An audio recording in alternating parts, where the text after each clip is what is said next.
neste hino vamos cantar todos juntos a primeira estrofe, e a segunda vamos ouvir as vozes femininas, e na terceira as vozes masculinas. E no coro vamos cantar sempre todos juntos. A primeira todos juntos.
Continuar a louvar ao nosso Deus, agora com o hino número 304, Vêm os outros, Cristo em ti.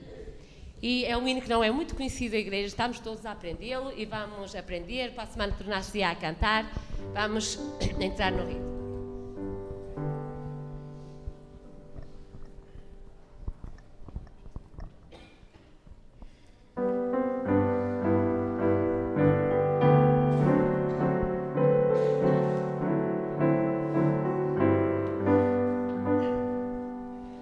No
da Escola Sabatina.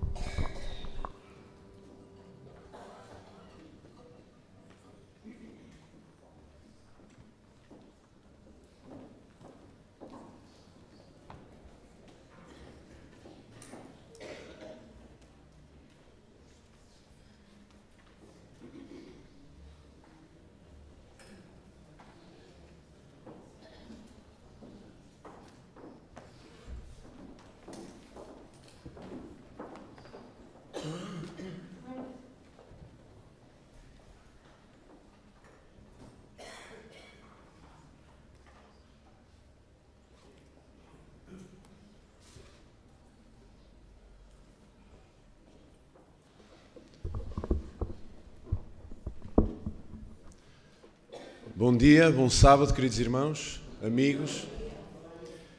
Que Deus realmente se possa acampar ao nosso redor, os seus anjos, para que nestas horas que nós vamos passar aqui em conjunto, a louvar o nosso Deus e a adorá-lo, o seu Santo Espírito possa também descer sobre nós e que possamos dar culto reverente ao nosso Deus. Queremos também dar as boas-vindas aos nossos amigos que nos acompanham via internet, que também se possam sentir integrados, envolvidos neste culto de adoração ao nosso Deus, que vai começar desde já pela Escola Sabatina. E por isso vamos cantar com entusiasmo um hino que já deveríamos vir a cantar desde casa, porque o título dele é Ó Vem à Igreja Comigo. E por isso vamos cantar o hino 507. Ó Vem à Igreja Comigo.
Adorar.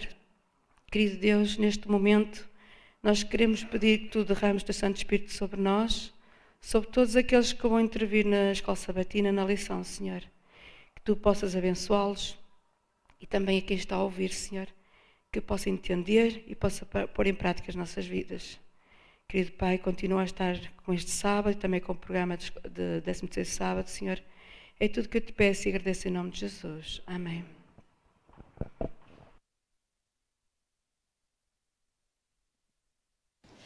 Hoje é um sábado especial, pois vamos ter o programa de 13º sábado. E por isso mesmo, hoje não vamos ter a pequenina reflexão que costumamos ter ao início da lição e vamos passar desde já para a recapitulação da lição em classes e queríamos pedir a todos os dinamizadores que pelas 10h45 pudessem terminar, pois não queremos prolongar-nos por causa do programa de 13º sábado. A todos uma boa lição e que Deus possa estar com vocês.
podem falar bem dos dinamizadores. Estamos aqui a ser gravados. Espetacular e tal. Tá? Pronto, está a chamada, está. César e a Sofia estão presentes também. Bom, bom dia a todos, uma vez mais, um feliz sábado. Queria muito dar as boas-vindas a todos e àqueles a que já não víamos há algum tempo. Bom, chegou finalmente a minha vez de voltar a ser eu a recapitular a lição e vocês lembram-se que eu, a primeira vez que passei, disse assim: atenção, que quando é comigo, toda a gente tem que falar, toda a gente tem que participar. E ainda por cima, esta semana, ao estudar a lição, este é um tema que não é assim propriamente fácil, não é? Tem algumas coisas, aqui algumas nuances importantes, por isso têm mesmo que ajudar. Se houver alguém que não esteja a ouvir, por favor, diga, está bem? Eu acho que hoje estamos um bocadinho mais reduzidos, é mais fácil falarmos, mas de qualquer das formas, se alguém não ouvir, esteja à vontade para me avisar. Portanto, o título da nossa lição desta semana é... Já estamos a começar mal. É o conflito cósmico. O que é que vocês entendem? Okay. O que é que vocês entendem pelo conflito cósmico? O que é isto? É fora da Terra, não é cósmico, significa que não é aqui terreno. Então, qual é este conflito que acham que estamos a falar? O que este título pretende nos chamar a atenção? Sei que vocês sabem, vamos lá. Desentendimento entre Deus e um ser criado por Ele. Portanto, vamos outra vez, se calhar não deu para ouvir, é o desentendimento Entre Deus e um ser criado por Ele. Ou seja, ao contrário, um ser criado que se desentendeu com Deus. Então, de quem é que nós estamos a falar especificamente? De Satanás, Lúcifer, não é? E definitivamente, que isto é um tema que não é fácil nós falarmos. Como é que Deus criou a Terra? Ou, melhor, antes de Deus criar a Terra, ainda nem sequer chegamos aí, como é que eram os céus?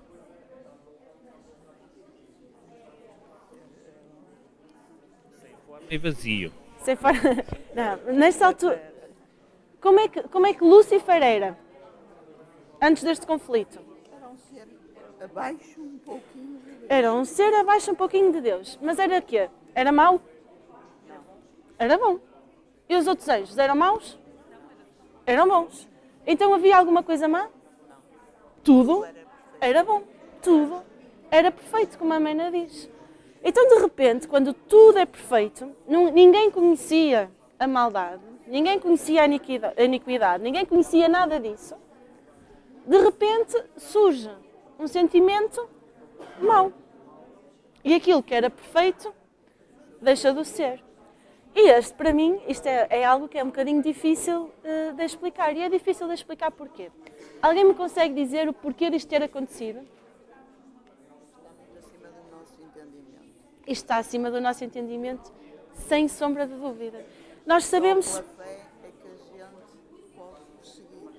Exato. Senão, se nós quisermos encontrar... Se começarmos a escobilhar estas coisinhas pequenas, nós nunca chegamos a atingir a tal fé que Deus nos pede que a gente tenha. Exatamente. Porque sem fé, nada conseguiremos. Se nós formos andar à procura de respostas, nós vamos encontrar algumas, mas efetivamente há um ou outro aspecto em que nós não vamos encontrar essa resposta. E aqui, esse é um desses pontos. Nós sabemos que tudo era bom, que os anjos eram todos bons, mas sabemos que algures no tempo, em algum momento, surgiu um sentimento mau em Lúcifer, que o fez desligar-se de Deus. E foi aquilo que deu o pontapé de saída, que se costuma dizer no futebol, para a entrada do pecado. E se nós formos a procurar, mesmo na Bíblia, não há assim muitos textos sobre este assunto. Há alguns textos, mas não são assim muitos. Eu vos pedir para vocês abrirem em Ezequiel 28, 17. Ezequiel 28, 17. E levou-se o teu coração por causa da tua formosura, corrompeste a tua sabedoria por causa do teu resplendor, por terra te lancei, diante dos reis te pus, para que olhem para ti. Outra vez, Pedro, podes repetir, desculpa. Não sei se toda a gente conseguiu ouvir aí desse lado. Ouviram todos? Só outra vez, desculpa. E levou-se o teu coração por causa da tua formosura, Corrompeste a tua sabedoria por causa do teu resplendor, por terra te lancei, diante dos reis te pus, para que olhem para ti. Portanto, mas começa por nos dizer, elevou-se o teu coração. Qual foi o sentimento que Lúcifer aqui teve? Orgulho, não é? Eu sou. Isto aplica-se nos dias de hoje. Tudo aquilo que nós falamos aqui, quando nós estamos a estudar a lição, apesar de nós estarmos a falar de eventos passados, não deixa de não ser uma coisa atual que se aplique nos dias de hoje. E aqui o mal começa por elevou-se o seu coração. Lúcifer começou-se a encher de vaidade, a encher-se de si, a achar que não havia motivo para ele estar abaixo. Porquê que ele estava abaixo? Não estava ao mesmo nível ou não era ele o superior? Teve ciúmes, não é? Portanto, nós aqui vemos que nós não sabemos explicar o porquê deste sentimento ter começado, mas este é um sentimento que nós hoje conhecemos bem, não é? Ele era um ser criado. Portanto, elevou-se o seu coração porque ele teve ciúmes de Jesus. Ele queria ocupar o lugar de Jesus, ou estar, digamos, no concílio de Deus.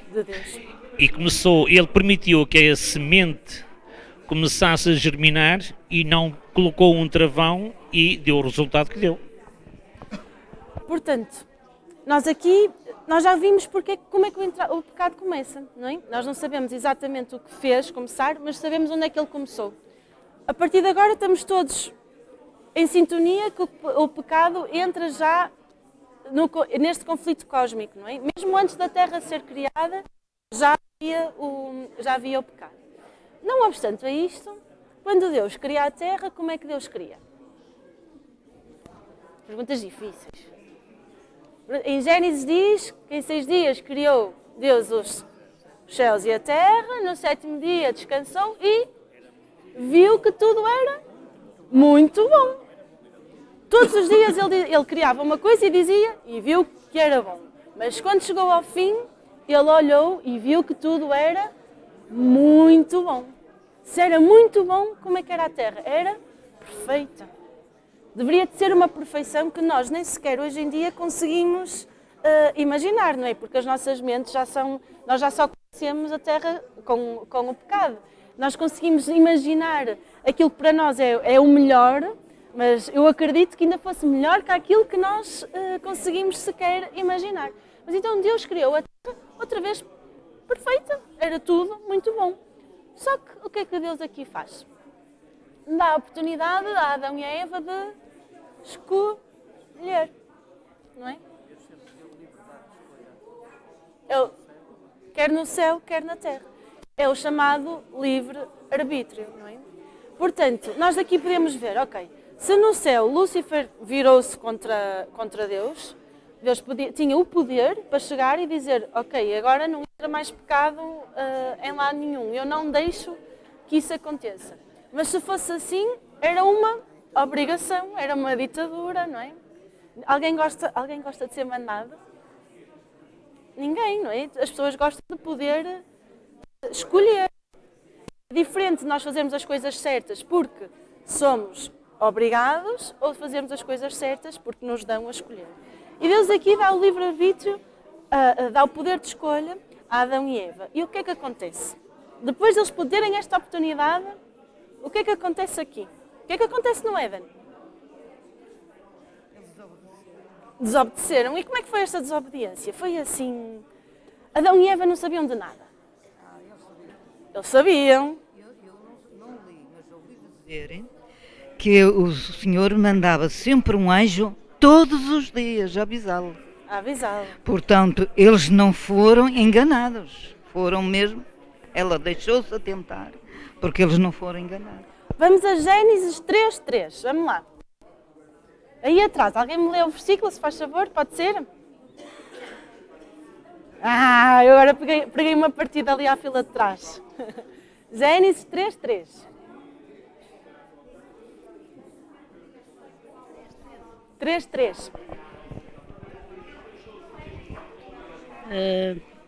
Mas do fruto da árvore que está no meio do jardim, disse Deus, não comereis dele, nem nele tocareis, para que não morreis. Portanto, Deus disse, não comereis dele, nem sequer tocareis, para que não morreis. Afinal, foram avisados ou não foram? Foram. Eles... Diz César. Também temos que ser bem conduzidos. Porque aqui também, quer dizer, repara, há o livre-arbítrio, a Eva acaba por fazer o que quer, mas só que a Eva não devia fazer o que queria, devia confiar nas orientações que tinha. Mas aqui, falando em orientação, havia ou não havia orientação? Houve. Deus disse. Exatamente, mas como ela não sabia as consequências da atitude que ia tomar, eu tenho a certeza que ela se arrependeu. Isso tudo bem, mas ela... Sim, mas Deus disse que morrereis, mas ninguém sabia o que era a morte, ela não sabia o que era a morte. Mas Deus avisa. Exatamente. Mas Deus avisou, disse assim, atenção, tu podes escolher o que tu quiseres, mas dali, olha que se... Mas, oh, Sara, é a morte. Eu acho é verdade que que eles não conheciam o que é que isso era, qualquer de nós compreende, eles não sabiam o que era a morte. Que era a morte. Deus sabia, percebes? E por isso é que eu digo, quer dizer, a questão do livre-arbítrio, quando nós falamos no livre-arbítrio, temos... Porque Satanás tinha o livre-arbítrio. Futuramente vai haver o livre-arbítrio, depois da ressurreição. Mas sabes, César, eu aqui acho que não foi mais do que a condução houve, a condução certa. Mas o que é que acontece a seguir? Deus diz isto, mas o que é que a seguir Satanás, não é? Sobre a forma da serpente, o que é que diz? Certamente não morrereis.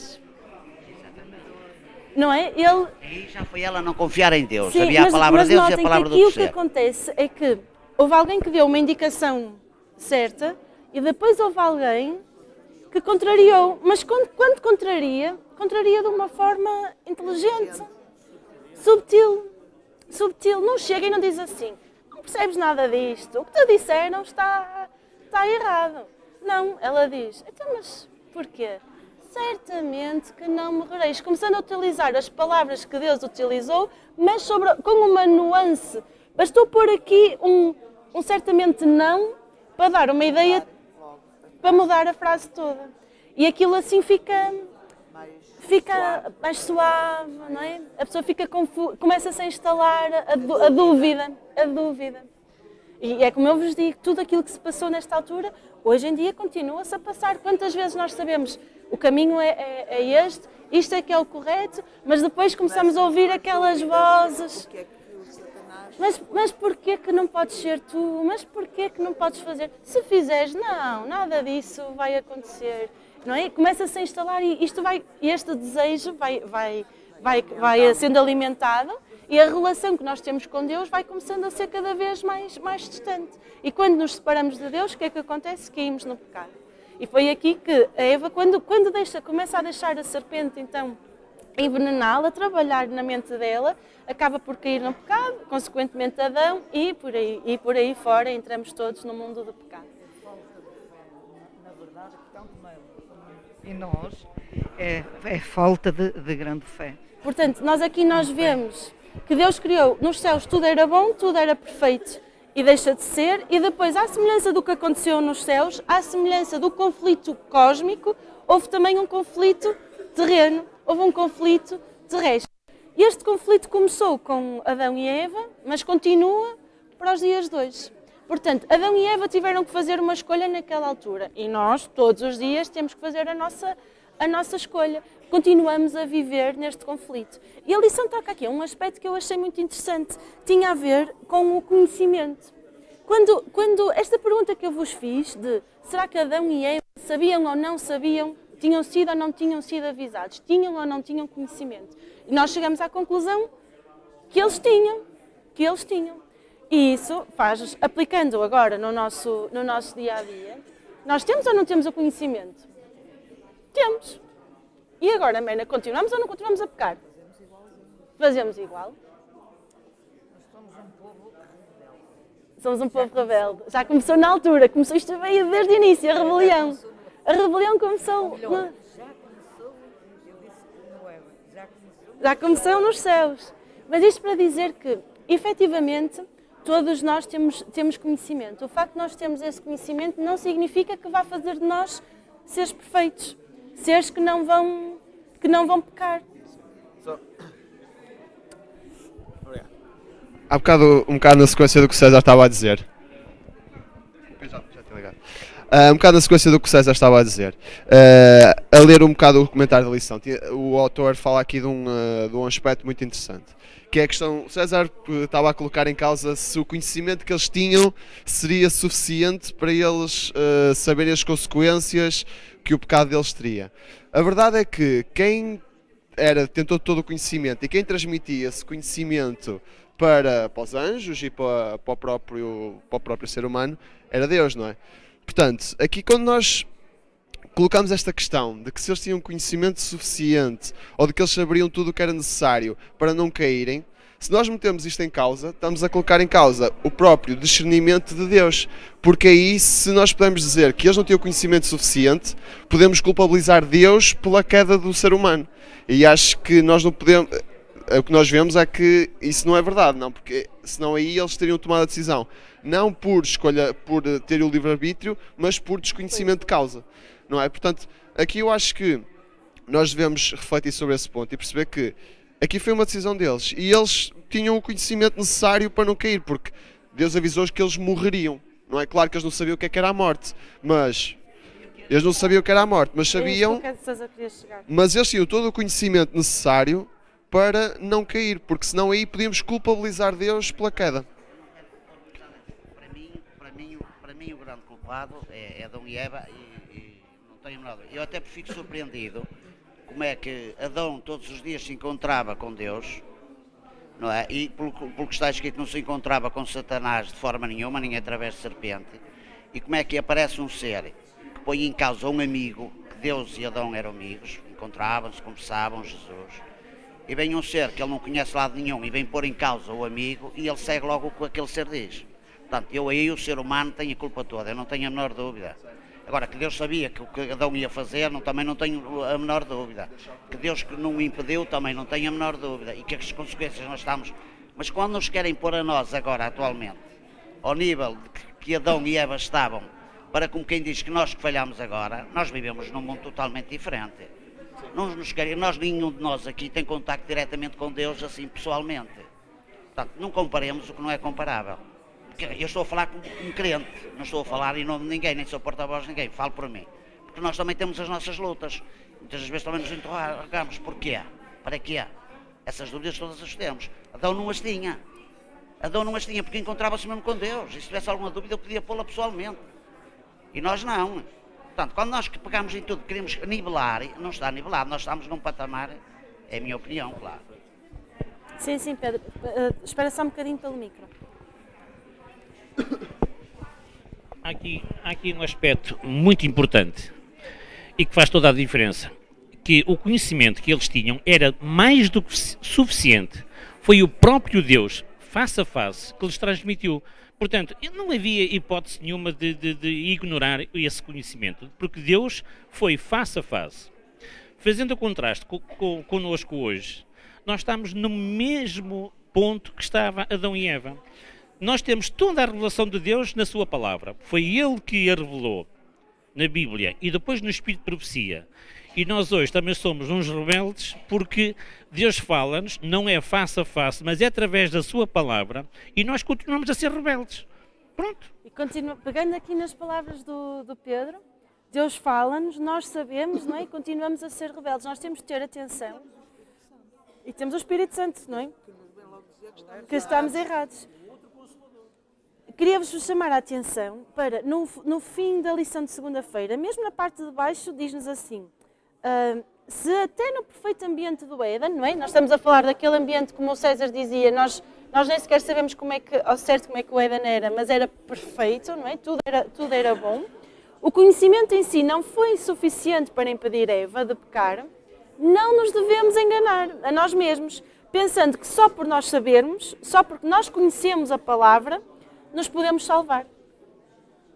Portanto, nós, nos dias de hoje, apesar de nós termos o conhecimento, de nós termos a palavra, atenção, que não é o facto de nós sermos conhecedores, de sabermos, que faz com que estejamos salvos. Certo?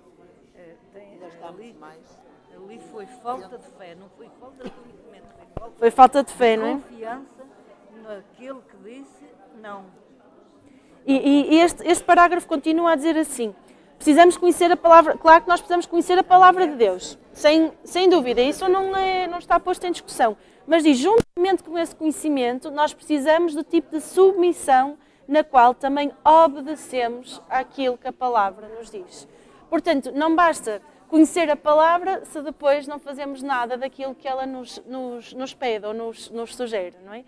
Não é o conhecimento por si só não chega, se nós depois, os nossos atos, os nossos comportamentos não forem de acordo com aquilo que nós sabemos. Passado sobre mordomia. E a mordomia é tão vasto, não é, às vezes pensamos que é apenas o campo final. Quando se fala em mordomia, só vem-nos logo à cabeça o dinheiro, nem por sombras, resume-se a isso, é tão vasto. E o que acabaste de dizer é realmente uma consequência e um seguimento do que é ser mordomo, é aplicar na nossa vida os princípios de Deus. E se me permitem, eu tenho aqui um parágrafo que eu gostaria de ler, que diz o seguinte: ninguém que recebe a palavra de Deus está isento de dificuldades. Por vezes pensamos que, ao seguirmos a palavra de Deus, estamos, portanto, nada, não é? com uma redoma ao nosso lado. Não, aqui diz, ninguém está isento de dificuldades, mas, quando vem a aflição, o verdadeiro cristão não se torna inquieto, sem confiança nem desânimo. Reparem bem, o verdadeiro cristão não se torna inquieto, sem confiança nem desânimo. Então o que é que isto nos diz? Que nós devemos depositar todas as nossas ansiedades e dificuldades ao abrigo de Deus, e Ele vai providenciar, não como eu quero, mas como Ele deseja. Aqui é que está a diferença de ser mordomo ou senhor. Respondendo à pergunta do Pedro, não é? Respondendo à pergunta do Pedro, ser um verdadeiro cristão, ou ter o conhecimento, não faz de nós ter menos aflições ou ter menos provações. Não é isso. Não é isso que faz. O que é que faz? Faz com que nós, no momento delas, saibamos em quem nos temos que apoiar. E em vez de tentarmos vencer essas aflições sozinhos, sabemos que temos alguém que nos conduz. Essa parte é a parte difícil. Essa é uma parte ainda mais difícil, não é? Porque nós nem sempre conseguimos compreender, como a Mana dizia no início, nós temos uma mente pequena. Nós às vezes achamos que somos inteligentes, que somos muito espertos, mas a nossa mente é pequena. Há muita coisa que nós não conseguimos compreender. E nos desígnios de Deus, isso muitas vezes acontece. Nós queremos confiar, mas não conseguimos, nós não temos ainda a capacidade de ver para além daquilo que está à nossa frente. Temos é que ter a certeza, temos é que confiar, não é? Apesar da nossa mente estar muito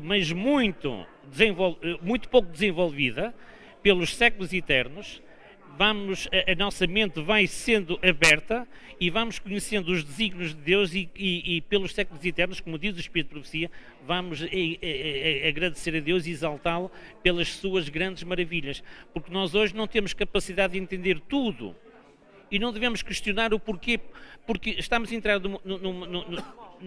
numa área que não nos foi revelada. Devemos acreditar pela fé e pelos séculos eternos vai-nos ser revelado tudo isso, porque a nossa compreensão hoje é limitada para compreendermos os desígnios de Deus. Então temos que aceitar aquilo que Deus nos revelou apenas e não entrarmos. E pegando aqui, voltando aqui outra vez, de volta aqui à nossa lição, pegando aqui nas palavras da nossa irmã, nós somos um povo rebelde. Acho que é o lema desta semana, é que nós somos um povo rebelde, vivemos sempre no meio da rebelião. Portanto, era o conflito cósmico e agora nós vivemos aqui no conflito terrestre. E o Pedro há bocadinho tinha dito que Lúcifer começou a olhar e começou a ver que não fazia parte ali do concílio ali de Deus, não é? E queria lá estar. Nós começamos a falar... Ele não aceitou. O Senhor diz, aceitei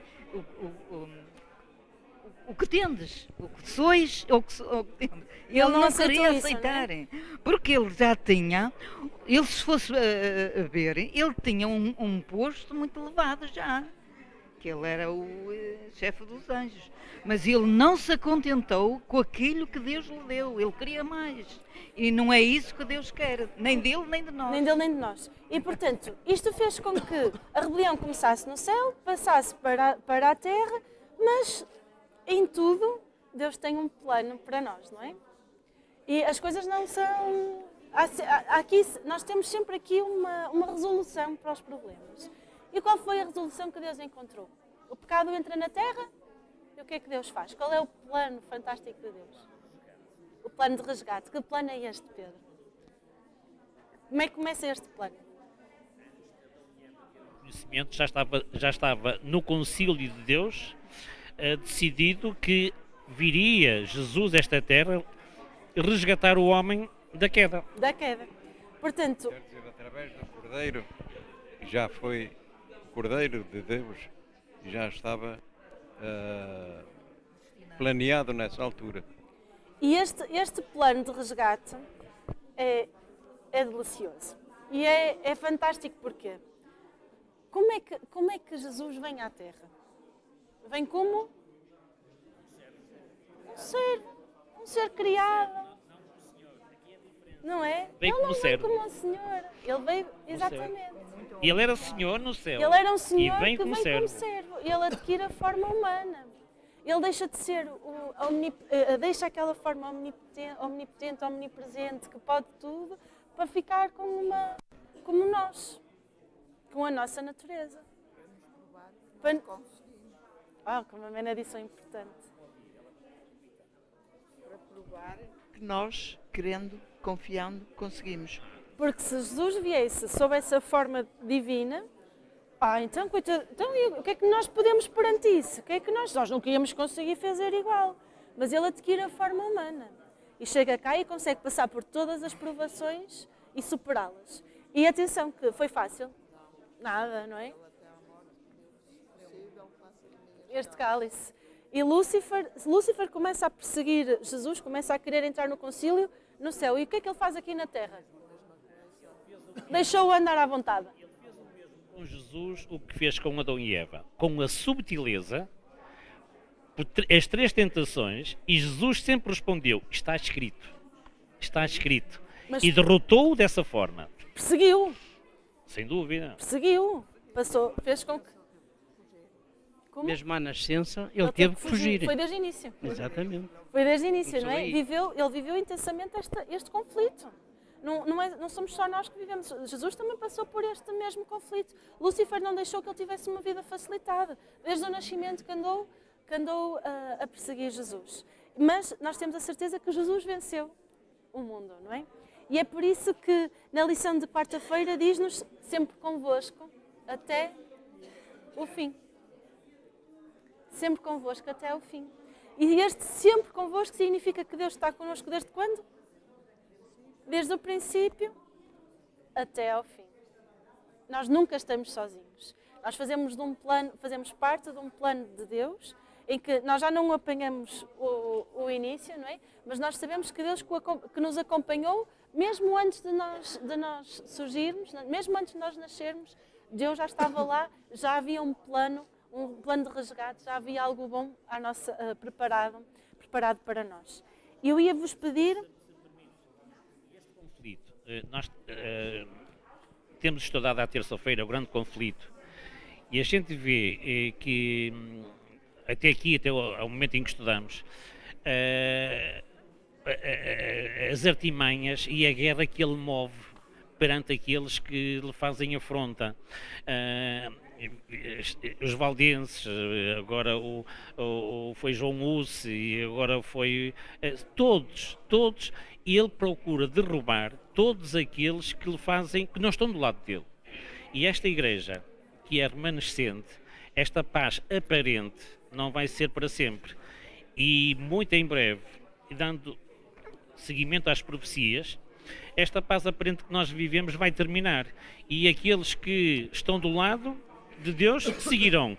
Aqueles que estão mais fracos não vão suportar, porque hoje é o tempo de nós criarmos as raízes profundas, porque se nós não criarmos hoje as raízes profundas, vem o vendaval e leva-nos e não temos hipótese. Portanto, é tempo de despertarmos. E eu ia-vos pedir para vocês, toda a gente sabe de cor, mas se para abrirem em João 14, 1 a 4.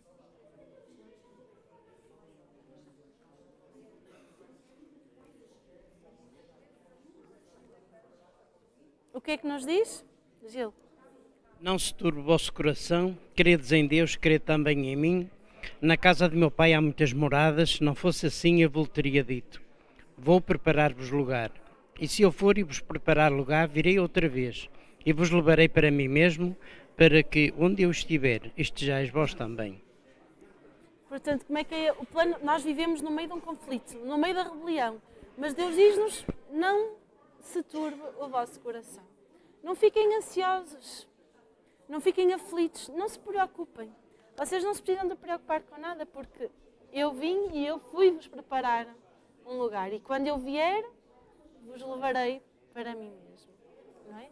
Nós temos aqui, e isto é, talvez é esta a crença que nos distingue dos outros. Não é?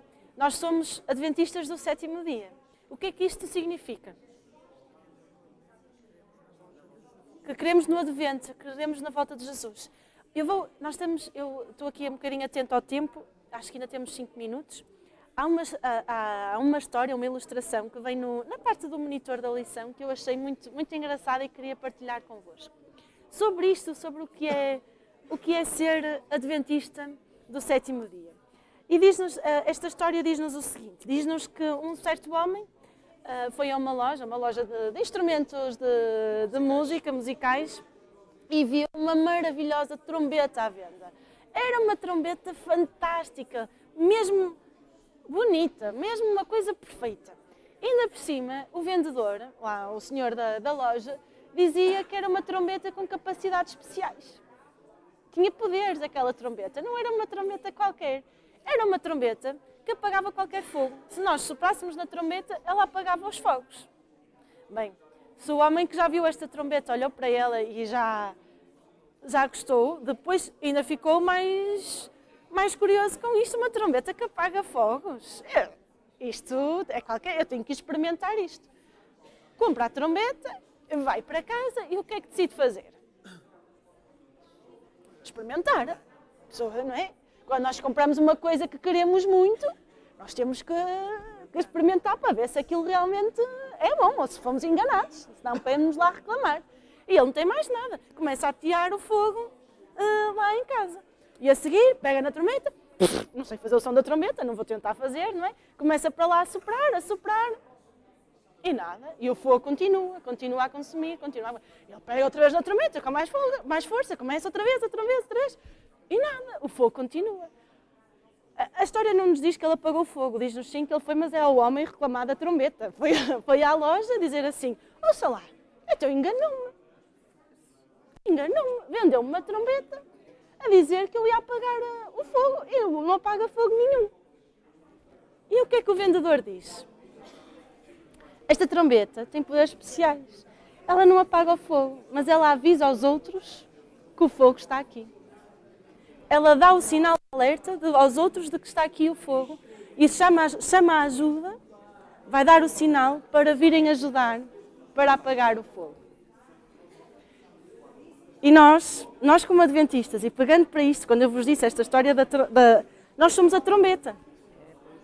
Nós somos as trombetas do mundo. Nós não vamos apagar o fogo, nós não vamos conseguir aniquilar o mal. Não vamos ser nós que vamos conseguir aniquilar o mal nem o pecado. Mas é a nossa função alertar para ele. É a nossa função anunciar aos outros, alertá-los do mal e anunciar aos outros as boas novas, este plano de resgate. Portanto, e pegando naquilo que o Pedro disse, o Pedro há bocadinho tinha dito que estamos na altura de nos enraizarmos, não é? De criarmos raízes profundas, fortes.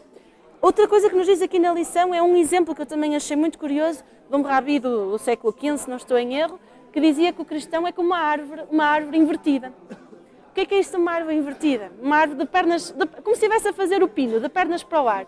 As nossas raízes têm que estar aonde? No céu.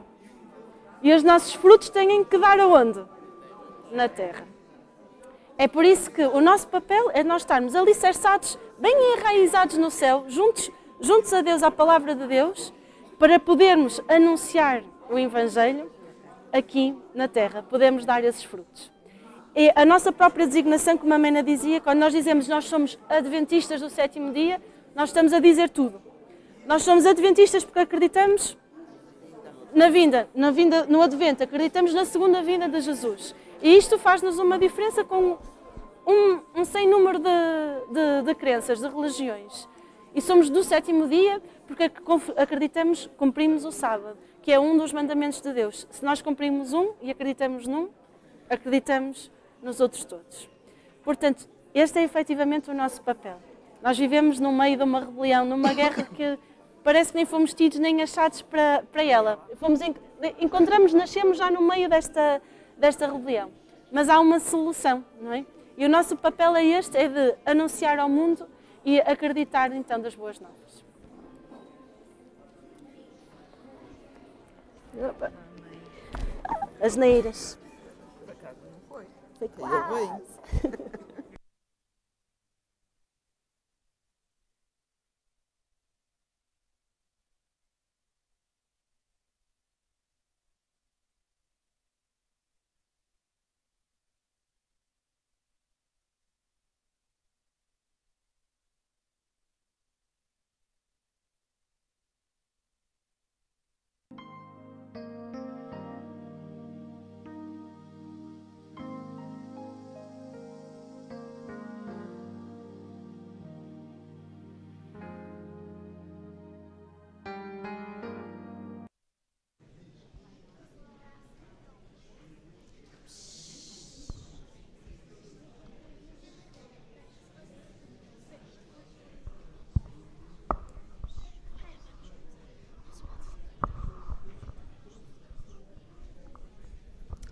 Bom dia, meninos. Como estão? Estão bem? Sim. Tiveram uma boa semana? Sim. Muito bem. Olha, e quem é que está contente por hoje ser sábado? Eu também. Ainda por cima estamos a viver um sábado muito especial, não é? O 13º sábado. Olha, Dinis, tu sabes quem é que criou o sábado? Sim. Deus criou o mundo em 6 dias, descansou e santificou o 7º dia. Muito bem, Deus criou o mundo em 6 dias e descansou e santificou o 7º dia. Olhem, mais especial do que este sábado que hoje estamos a viver, deve ter sido o sábado vivido por Adão e Eva lá no Jardim do Éden. Não concordam comigo? Imaginem, Deus tinha acabado de criar o mundo, tudo o que há no mundo, tudo o que há na natureza, cada detalhe da natureza revela o amor de Deus e ainda Adão e Eva tiveram a oportunidade de viver o sábado na presença de Deus. Olha, a classe dos primários estudou exatamente sobre isto, sobre estas coisas todas maravilhosas que Deus fez para nós. E eles vão nos cantar uma música exatamente sobre este tema, está bem? Vamos ouvi-los? Sim? Então vamos lá.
Foi por nos amar tanto que Deus criou todas estas coisas que os primários acabaram de cantar.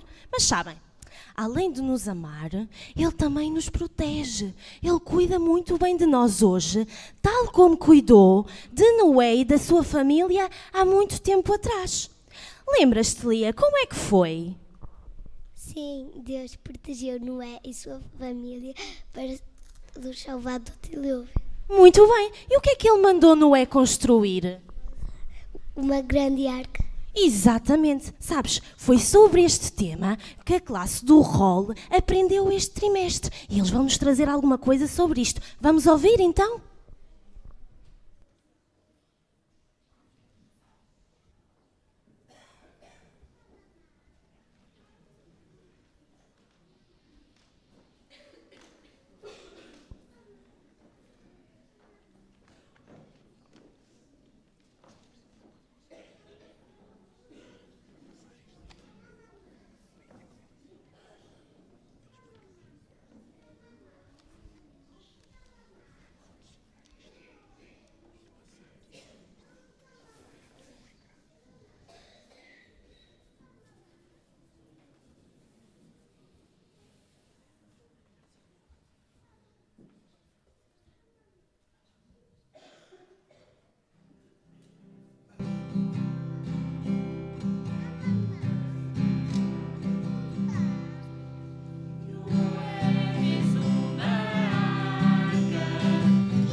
Pois é, tal como Noé, nós também devemos estar sempre gratos a Deus por cuidar tão bem de nós e nos proteger de todos os perigos. Sabem, Deus protege-nos sempre e podemos confiar nele sempre, em todas as alturas. Mas sabem, Noé não foi o único que aprendeu a confiar em Deus. Também Moisés, um homem muito tímido, inseguro, tinha muita vergonha. Sabem, ele confiou em Deus e Deus deu-lhe um grande desafio. Tu lembras-te, Inês, qual foi esse desafio? Sim, Moisés libertou o povo de Israel do Egito. E depois, o que é que ele se tornou? Um grande porta-voz de Deus. Exatamente, foi um grande porta-voz de Deus para o povo de Israel e foi um grande líder de Israel. Sabem, Deus fez de Moisés um grande líder, mas ele teve que confiar nele. Ele descobriu e ele aprendeu que Deus está sempre presente em todos os lugares, em todos os momentos e quer sejam felizes, quer sejam tristes, Deus está sempre presente para nos ajudar. É sobre isto que os juvenis vão cantar já a seguir. Vamos ouvir?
és a minha confiança desde a minha mocidade.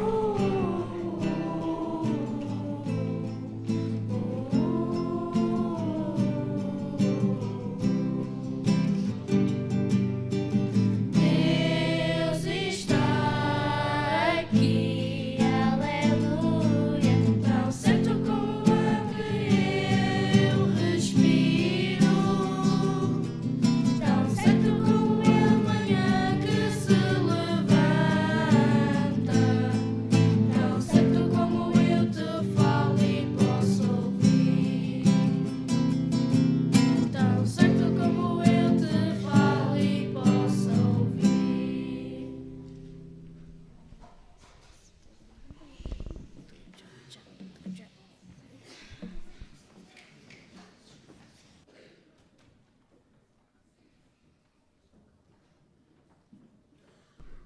Mas sabem, houve um menino muito especial que viveu aqui na Terra.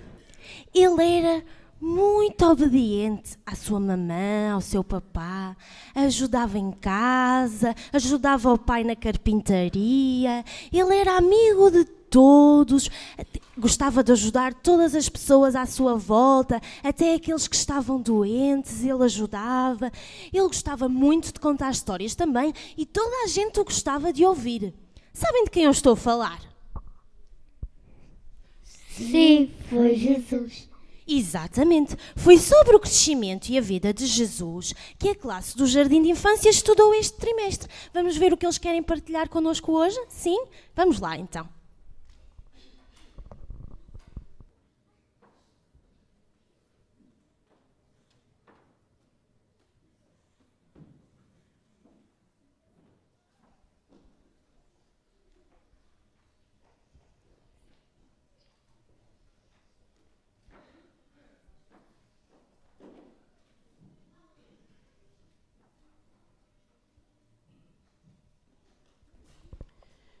Jesus ama todos os meninos. Quando ele era pequenino, ele era tão bondoso que conseguiu transformar com o seu amor várias pessoas. Sabem, Jesus nunca frequentou uma escola. Maria, sua mãe, era a sua professora. Maria ensinava Jesus a orar.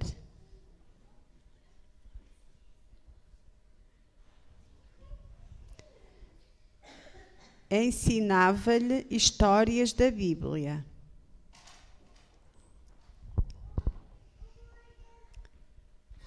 E gostava muito de o levar a fazer caminhadas na natureza para ouvir os passarinhos a cantar e experimentarem as doces frutas das árvores.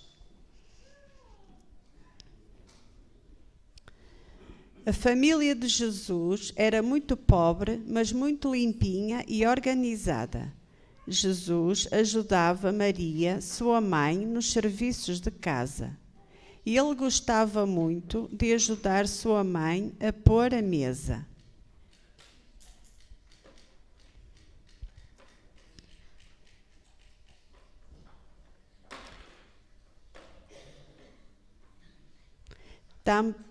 Também gostava muito de varrer o chão, entre outras tarefas.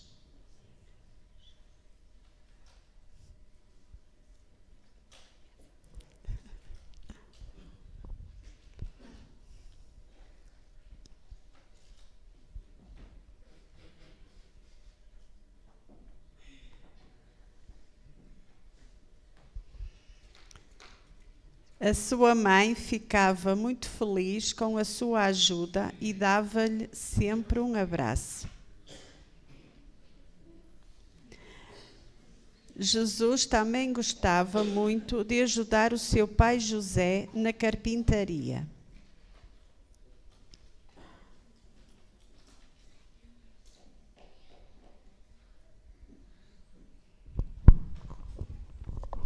Jesus ajudava-o a fazer novos móveis e a consertar outros estragados. Ele martelava, serrava e ainda limpava ao final do dia a carpintaria.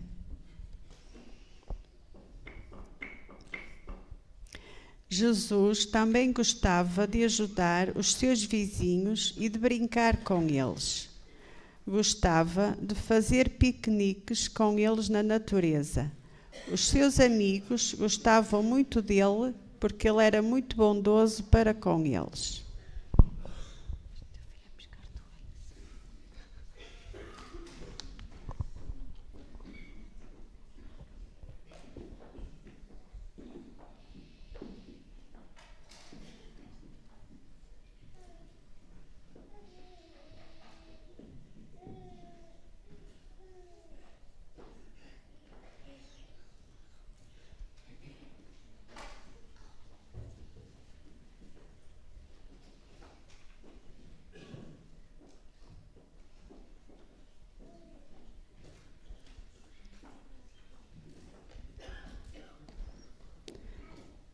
Ao sábado, Jesus ia à igreja com Maria, José e seus amigos.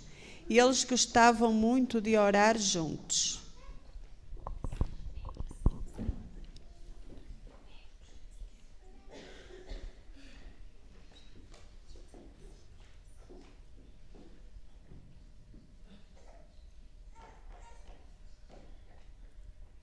E eles também gostavam muito de cantar hinos.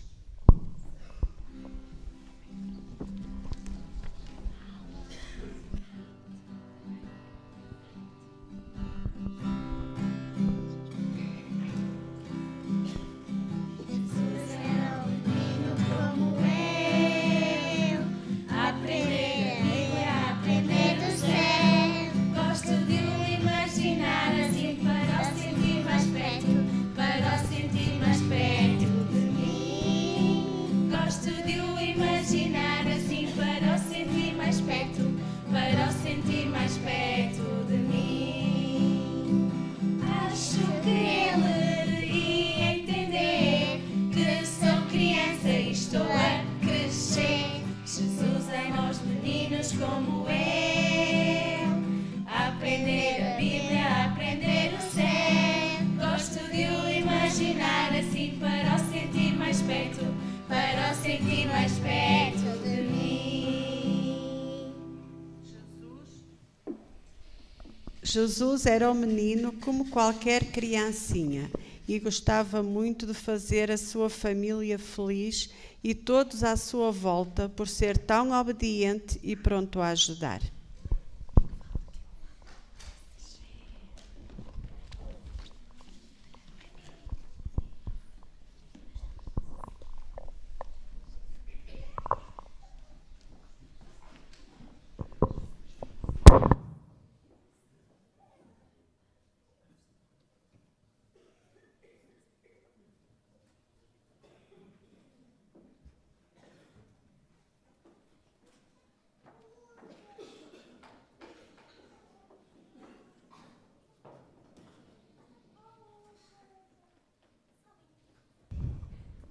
Sabem que Jesus, com o seu amor, transformou a vida de várias pessoas que com ele se cruzaram naquela altura. Uma delas foi Pedro, que deixou tudo para trás e quis seguir a Jesus. Mas sabem, não foi só naquela altura. Jesus hoje também nos convida a fazer exatamente o mesmo. Querem perceber isto um bocadinho melhor? Então vamos ver o que a classe dos adolescentes preparou para nos apresentar, está bem?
É, tal como os adolescentes nos quiseram mostrar, Jesus pode transformar-nos e fazer verdadeiros milagres na nossa vida. Basta que para isso nós o aceitemos diariamente e nos deixemos ser moldados por Ele. Vamos agradecer a Deus por tudo isto? Vamos louvá-lo? Então vamos nos juntar em todas as classes aqui à frente para cantarmos a última música, está bem?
irmãos, temos uma oferta especial sem designação e é com este tesouro que Deus nos deu, com estas bênçãos, que nós podemos ter o nosso coração cheio, e agradecemos a todos os meninos, a todos os adolescentes, a todos os monitores, pela bênção e privilégio que nos trouxeram este programa, que realmente Deus possa abençoar os filhos desta igreja. Vamos nos levantar para terminar com uma oração à escola sabatina.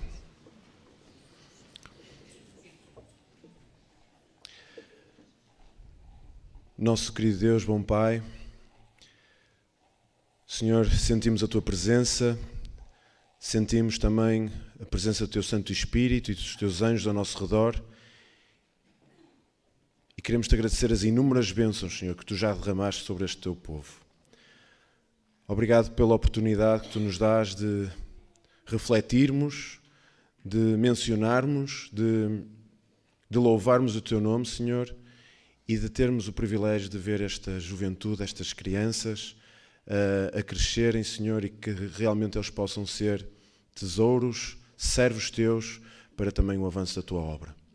Que nós adultos, que nós igreja, possamos estar ao Seu lado, possamos os apoiar em tudo, possamos ser uma mão ajudadora, uma extensão Tua, para que realmente possamos educar com sabedoria nos Teus caminhos. E, Senhor, vem ser com o resto deste santo sábado, que nós possamos estar com o coração e com a mente aberta às tuas mensagens. São as coisas que eu te peço, agradecendo os momentos da escola sabatina, em nome de Jesus.